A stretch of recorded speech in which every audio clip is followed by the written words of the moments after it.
তাহলে দেখেন কি বলছি আমি, যে হচ্ছে আমাদের এখানে কি করতে বলছে। 2 নম্বর অঙ্কে বলছে ইউনিট প্রডিউস দেওয়া আছে 20,000 এম প্রোডাক্টে, আর সরি 20 টাকা এম প্রোডাক্টে আর 20 টাকা এন প্রোডাক্টে। Material move per product unit দেওয়া আছে 6 টাকা 14 টাকা। Direct labour hour per unit দেওয়া আছে 870। বাজেটেড ম্যাটেরিয়াল হ্যান্ডেলিং কস্ট মানে টোটাল কস্ট দেওয়া আছে কত, 1,74,000। রিকোয়ারমেন্ট কি, ডিটারমিন কস্ট পার ইউনিট, কি বের করো, কস্ট পার ইউনিট বের করো প্রোডাক্ট ইউজিং দা ভলিউম বেসড অ্যালোকেশন মেথড, তার মানে ট্র্যাডিশনাল মেথডটা। ডিরেক্ট লেবার আওয়ার রেটের উপর ডিপেন্ড করে, কার উপর ডিপেন্ড করে, ডিরেক্ট লেবার আওয়ার রেট। আচ্ছা ডিরেক্ট লেবার আওয়ারের কিন্তু ইউনিট প্রতি রেট দেওয়া আছে, দেখছেন, এই দেখেন পার ইউনিট 870 কিন্তু টোটাল টাকা দেওয়া নেই। তাহলে এই টোটাল টাকাটা কিন্তু আমাদের বের করে নিতে হবে। Requirement on calculation of direct labour hour rate, budgeted overhead ভাগ বাজেটেড ডিরেক্ট লেবার আওয়ার। তাহলে বাজেটেড ওভারহেড কত, 1,74,000, এই যে দিলাম 1,74,000, 1,74,000 ভাগ এম প্রোডাক্টে ইউনিট প্রডিউস করবে 20 টাকা পার ইউনিট, আর এন প্রোডাক্টে প্রডিউস করবে 20 টাকা পার ইউনিট। আচ্ছা কত ঘন্টা, দেখেন ডিরেক্ট লেবার আওয়ার ছিল কত, 870 ইউনিট আর 870 একই, তাহলে দেখেন 20 গুণ 870 প্লাস 20 গুণ 870। যদি এখানে আলাদা হতো, আলাদা হলে সেই আলাদা জিনিস বসতো, কিন্তু দুইটা একই হয়ে গেছে, 870 আমাদের কোনো কিছু করার নেই, একই হয়েছে তাই কি, যা আছে তাই বসালাম। তাহলে কত হয়, 870 গুণ 20 দিলে হয় 17,400, 870 গুণ 20 দিলে হয় 17,400। তাহলে 1,74,000 ভাগ 34,800, তাহলে কত টাকা, টাকা 5 পার আওয়ার। তাহলে 5 টাকা করে পার আওয়ার ডিরেক্ট লেবারের খরচ। এবার আসেন calculation overhead cost per unit is product.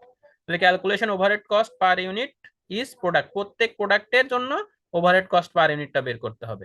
খুবই সুন্দর, দেখেন টোটাল ডিরেক্ট লেবার আওয়ার কত, 870 গুণ 20 প্রোডাক্ট এম এর জন্য প্রোডাক্ট এন এর জন্য দিলাম।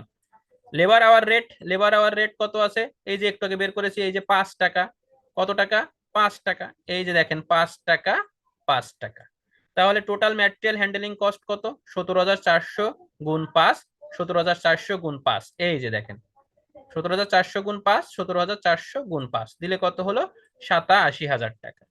এবার আসেন ইউনিট প্রডিউসড, আপনি কত ইউনিট প্রডিউস করবেন, এই যে 20 ইউনিট, 20 ইউনিট, তাহলে 87,000 ভাগ 20, 87,000 ভাগ 20, কস্ট পার ইউনিটের খরচ কত বের হলো, 87,000 ভাগ 20, 4,350 টাকা, 4,350 টাকা।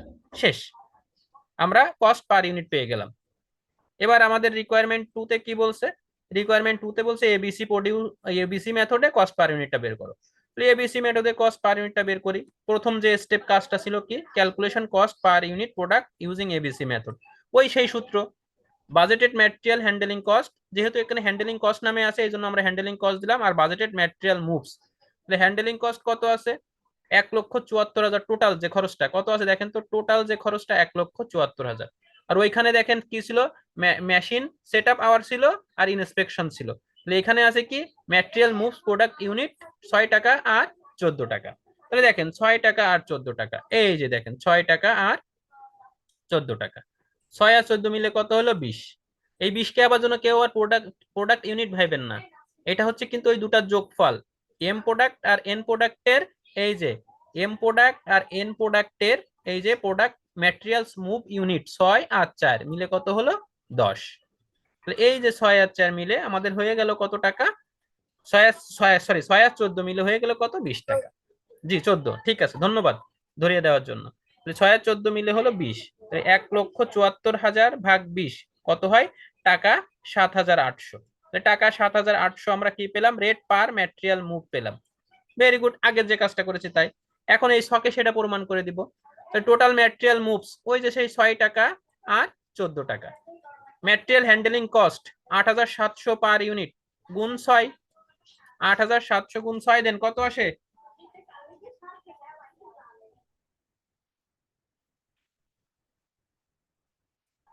8,700 গুণ 6 দিলে কত আসে,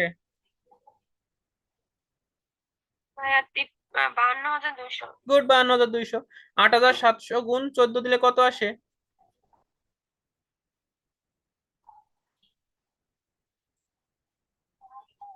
ঠিক আছে, 1,21,800 মিলছে এর সাথে। হ্যাঁ। গুড। এবার দেখেন টোটাল ইউনিট প্রডিউস, কত ইউনিট প্রডিউস করতে চাইছিল, এম 20 ইউনিট, এন 20 ইউনিট। এবার এই 20 দ্বারা 52,200 কে ভাগ দাও, 20 দ্বারা 1,21,800 কে ভাগ দাও, ভাগ দিলে কত হয়?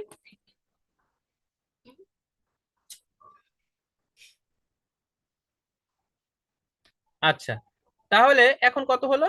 Material handling cost per unit 52,200 ভাগ 20, 2610, 1,21,800 ভাগ 20, 6,090। এই হচ্ছে আমাদের টোটাল যে জিনিসটা বের করতে বলেছিল কস্ট পার ইউনিট এবিসি মেথডে, সেই জিনিসটা। এই অঙ্কের সাথে আগের অঙ্কের পার্থক্যটা কি? এই অঙ্কের সাথে আগের অঙ্কের পার্থক্যটা হচ্ছে, এই অঙ্কে আমাদের এই যে 6 টাকা 14 টাকা এই জিনিসটা দেওয়া আছে পার ইউনিট, 870 টাকা 870 টাকা এই পার ইউনিটটা দেওয়া আছে। আর আগের অঙ্কে আমাদের এই পার ইউনিট দেওয়া ছিল না, টোটাল খরচ দেওয়া ছিল, এবং টোটাল কি ছিল, প্রোডাক্টের লেভেলটা দেওয়া ছিল। কিন্তু এই পার ইউনিট বলে কোথাও কিছু লেখা ছিল? দেখেন তো, এই লেবার আওয়ার এখানে কি পার ইউনিট লেখা ছিল? এই মেশিন সেটআপ এখানে কি পার ইউনিট লেখা ছিল? ইন্সপেকশন এখানে কি পার ইউনিট লেখা ছিল? এখানে কোনো পার ইউনিট লেখা ছিল না। কথা কি বুঝতে পেরেছেন? আর এই অঙ্কে সরাসরি বলে দিছে যে কার উপর ডিপেন্ড করতে হবে, ডিরেক্ট লেবার আওয়ার রে বেস ধরতে হবে, ডিরেক্ট লেবার আওয়ার রে বেস ধরেই আমাদের অঙ্কটা করতে হবে। কোথায় কি বলতেছে এটা একটু শুনবেন, আর আমি কি বলতেছি ভিডিওটা দিয়ে দিব, বারবার রিপিট করবেন যে ডিরেক্ট লেবার আওয়ার রেট কে বেস করতে হবে, বেস করে অঙ্ক করতে হবে। এই কারণে দেখেন সব জায়গায় আমরা কি বের করতেছি, calculation direct labour hour rate. দেখেন ওভারহেড কস্ট বের করতেছি, বাট তার ভিতরে কাজ করতেছে কে, ডিরেক্ট লেবার আওয়ার রেট। কিন্তু আগে কাজ করেছিল কি, আগে কাজ করেছিল মেশিন সেটআপ আওয়ার। বুঝতে পেরেছেন? জি ভাইয়া। আচ্ছা, তাহলে এই হচ্ছে আমাদের 1 নম্বর এবং 2 নম্বর অঙ্ক। এই হচ্ছে বাসায় সুন্দর করে করতে হবে, সুন্দর করে করে আমাকে